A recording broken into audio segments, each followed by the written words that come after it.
About this. You don't. No. Christians do. Okay. You don't, and this is precisely the point time and time again. I'm not asking is a Muslim to study the Bible as if it's a Muslim book. Muslim classes are here. Well, right? it doesn't seem to be. No. Muslim classes. Doesn't seem to be. Muslim classes are Doesn't there. seem to be. I'm To a asking. Christian, So you work backwards. Normal people work forward. Apparently, yeah. Right. Let's start with the life of Jesus before the crucifixion. Is there anything In from other the words, life you of want Jesus? to do your own study. You don't want to understand Christian's view. Why are you starting with the crucifixion as? Because a Christian would talk about the cross of Jesus first. Have you ever seen Christians wear a cross? I have, yeah. Why do they have a cross first as opposed to a cradle, as opposed to a child playing, as opposed to someone standing in the mount preaching? Why do they have a cross? Did his disciples have a cross? Because to a Christian, the cross is very important. So if you want to understand the Christian view, and if you want us to let you know that, please stick to our view. No one is denying to you the value of. Hold on. So the question now is, Can I? are we on the same page? Can I speak, and you'll understand whether or not we're on the same page. No one here is discounting whether or not the crucifixion to Christians is important or not important. The question was whether or not Jesus is God. The crucifixion, if crucifixion is the thing that proves Jesus is God, then say this is the one evidence that we have. The number one evidence. You want me to say what you want to say? I'm not making you say what I want you to say. I'm Stay saying quiet. the 3 Listen. years. Why stay quiet? That's a logical question he's asking. I'm saying It's a very logical question. One second. Okay. Christians are not here to give Islamic view of Jesus. Or to He answer didn't ask you for Islamic view view. of Jesus. He didn't ask you for Islamic view. saying That's a straw man The argument. point is simple. I'm saying that 3 If you years want to- before if you- crucifixion, is there anything that if proves you- Jesus to be if God you want to- before he was crucified? If you want to know why we come to the conclusion we come to, ask us the steps that we take. Okay. After going through which we come to our conclusion. Ask us. We will tell you. Can I just say one thing? What we're trying to say is part of the definition first of all define something that qualifies the true Jesus, really Jesus, versus any other version of Jesus. So we've got to make sure we are talking about the same Jesus. And the fundamental basis of who the true Jesus is very much focused on his definition. Have I once uttered Islamic description The of... question, Hold on. the question is, do you agree that the death, burial, resurrection are historical? He doesn't have to agree. You can tell him. He doesn't have to I do agree. not In other words, believe... our disagreement is not on the deity. Our disagreement is on basic historical Find facts. me any where we historian, disagree. find me any historian that believes Jesus Christ was resurrected. Exactly. If you can find me... Peter, hold on. Paul. Peter isn't a historian. How do you define Peter historian? and Paul How do are you not- define historian? are not historian. How do you So define a historian? Do you have the workings of Peter? How do you define a historian? Someone who writes a historical account. Okay, where's Peter's account from the first century? Go on. Even if it's Peter, doesn't matter. Where is his account from the first Someone century? He won't have who it. is a historian, someone who writes a systematic historical account of something is a historian. Do historians... Was he an eyewitness? You asked me, are there historical accounts of the resurrection? I said yes, and I gave a few. Peter's accounts, Paul's accounts, Matthew's Were any account, of them Mark's eyewitnesses? account, Luke's account. None of them were eyewitnesses. None. None of them. Would you please join in the conversation? When Well, you two are speaking, so I think we two can speak. Right. It's only fair. Right. You spoke. Allow me to speak. Right. I asked you whether or not any historian believes in the resurrection of Jesus Christ. Right. Who has the worthy of being called a historian.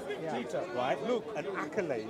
Hold on. Because historians work on a naturalistic world view. this is silly. No, Who told no. you that? Who told you that? Historians- Who told you that? I'll tell you.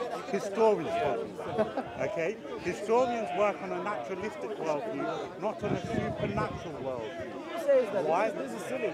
If that is the definition, there could be no historical account of God. If that is the definition. Sorry, Because Historical account of God. Historical account of God. I promise you, no historian has ever made an historical argument for the existence of God. Stick to my statement. I think he's getting mixed up between a theologian and a historian. Poor guy.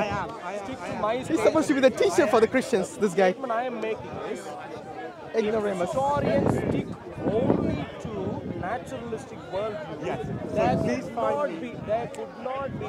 be any historical account of God. Yeah, that's called a theology. Get your facts right, Harold. That's called Learn the difference between a historian and a theologian. So let's going Hold What a on. joke. coming out of that pedantic point. Pedantic, it's not pedantic. Jesus It's died, what you came brought up back actually. alive. This is history. It became pedantic all of a sudden. Hold on. Jesus you died. agree? Hold on. Jesus died and was resurrected. Right, hold on. What does that You prove? agree? Are you It proves he's immortal. Sorry. So you're making a Not claim immortal, that he mortal. was crucified, right? Forget whether or not historical or not, right? Let's theologically. No, stick to the history first. Theologically. We don't differ on theology first. Okay, We find differ me- on history find first. me- So who are the eyewitnesses of this history? Who are the eyewitnesses? None. They all ran away, remember? They all forsook him. Who's making this historical claim? Differ on history first. Okay, who's making this historical claim? Who? You said it's a historical proof. Bring me the What history. is nonsense? Answer a simple question. That's your history. Do How does it you become nonsense? agree that Jesus died, came back alive? Cite me the historian that is making this claim, who's witness to this. Cite me. An eyewitness. Historical records that we have. Eyewitness Hold on. account. Matthew. Did Matthew was there? Hold on. Sorry. Matthew. They all forsook him and ran away. The first one, Matthew. Okay, I do not accept the works of Matthew because Matthew and Luke, you just mentioned Luke, make fictitious historical claims. Explain. I'll explain. Luke was For not even a example- disciple. For example, Luke, right, regarding the birth of Jesus Christ, says, right, that there was a world census, right? Caesar had called for a census. You yourself know. Hold on, allow me to speak. For this census, everyone had to go back to their ancestral home. Joseph and Mary lived in Nazareth.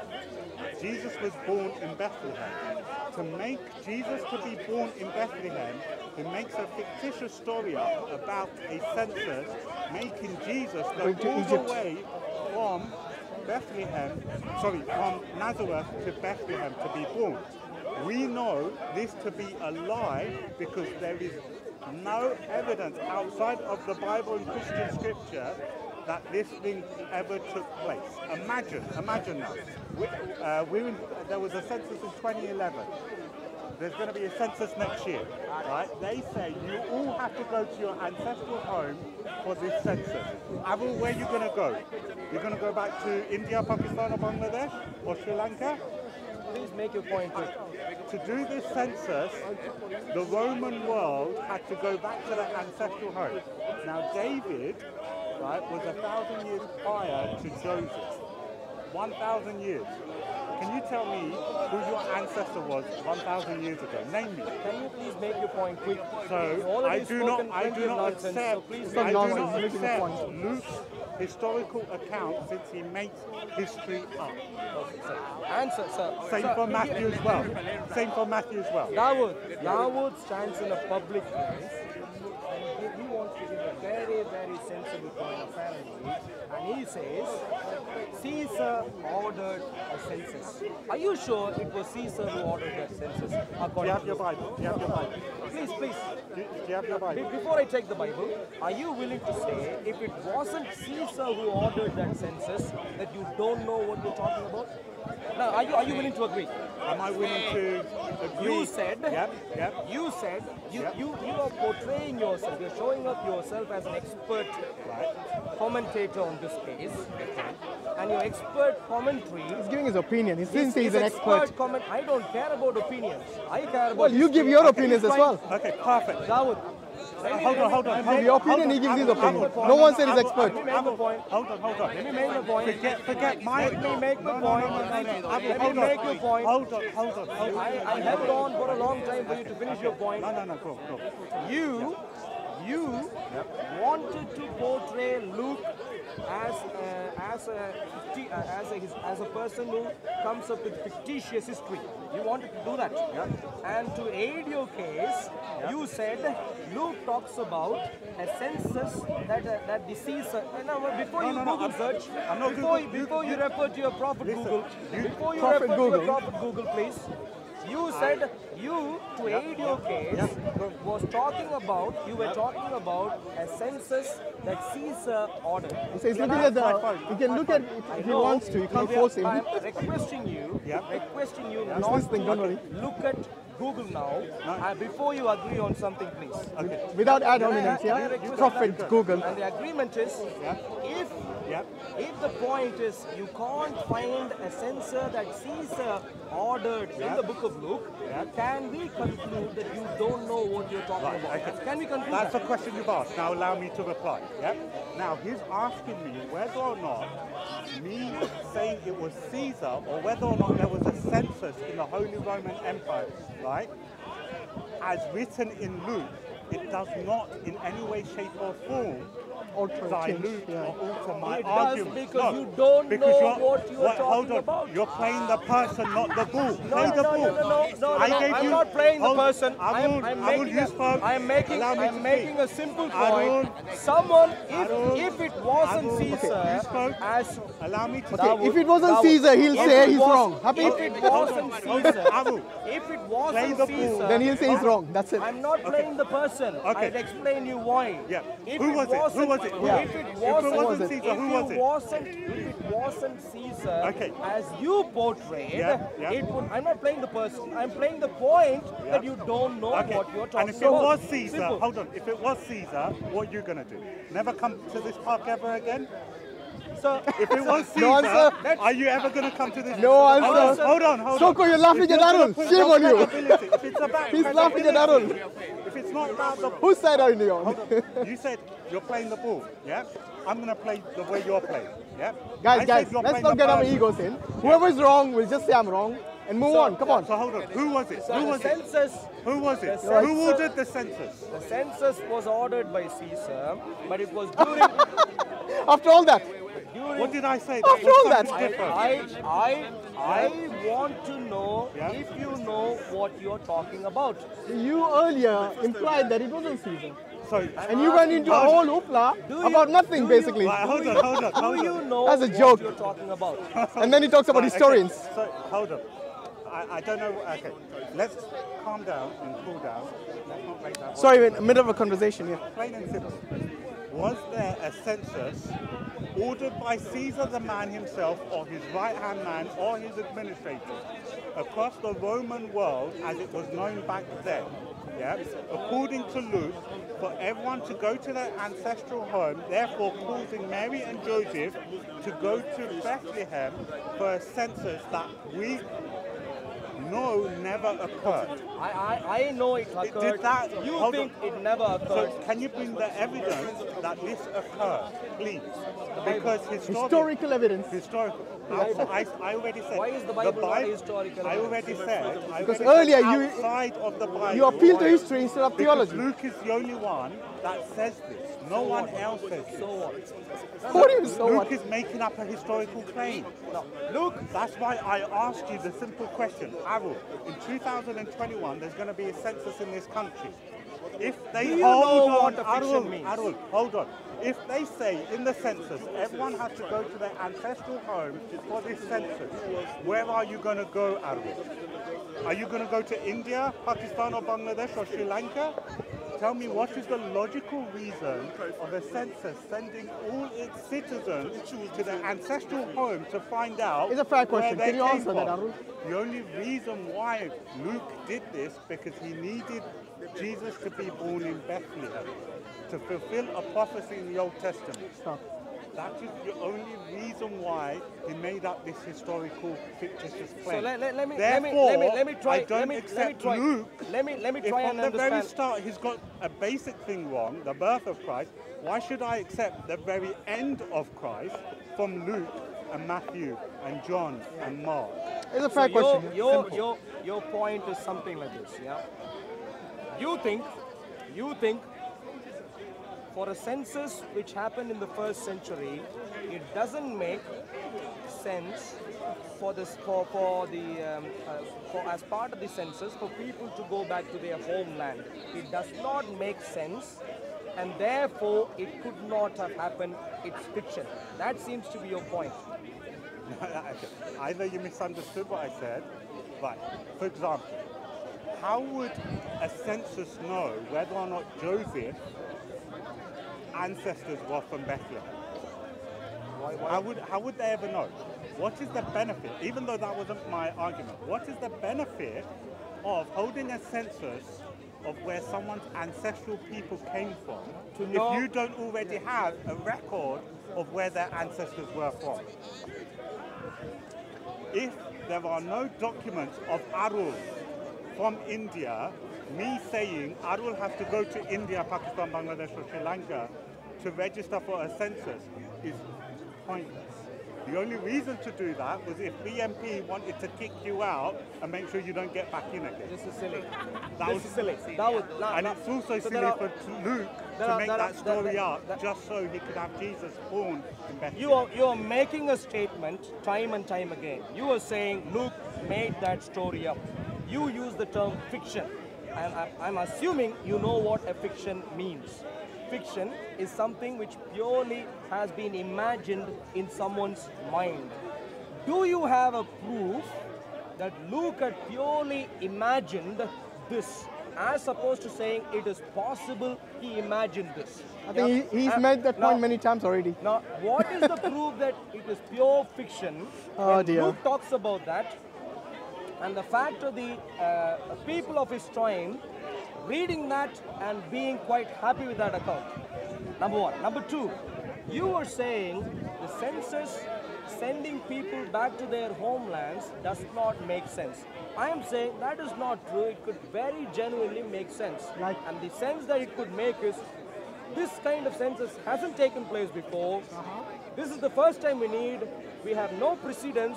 So the best thing we can rely upon is essentially the societal pressure making sure that people are going to go to their right places of origin. And who decides that?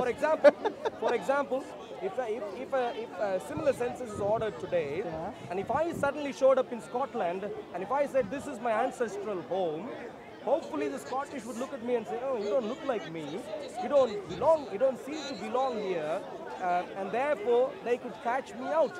So in other words, when there is no precedence of such a census, when for the first time a census of this nature is ordered, and when Caesar wants to know how many Jewish people are around, how many Edomites are around, how many Ammonites, Moabites are around, he might very well order a census where he thinks the societal pressure would make sure that he gives a reasonably right figure. Such a census was complete cock and bull story. Such a census was ordered, recorded by Luke, and no other historian. No, there are other historians. I'll come to that. 2 points. I understand you. We'll do two I'll at a come time. to that. 2 at a time, please. Not a third. 2 at a time. By the way, he'll stand out in Scotland, but not in England. In England, he'll look like indigenous population. Wow. What logic? For such a census to have very well taken place. Extra biblical evidence exists. But what you need to do now, like the Trinity, extra biblical. What you need to do now is clearly explain, not give conjectural arguments, clearly explain how this is purely imaginary. Okay, right. So you made 2 points. The first point I'll deal with, right? So the reason why also Luke's story is made up is when you look at the birth of Christ with the same story in Matthew, you see another pattern. tally Can up. you stick to I census, please? I am. Can you stick to the Hold census, on, please? hold on. I am. There are- Hold Stick to the on. census, please. Hold on. You wanted to make only 2 points. He didn't interrupt you. Let him finish his point. He didn't interrupt you. Right. So, He did, Jesus yeah. ends up in Bethlehem according to this census. Right? According to He did Luke, not, yeah. I know, that's what I'm Mary's saying. there only for 1 month. Right? For the ritual bathing after giving birth. Jesus is also circumcised after 8th day. And then thereafter they return back to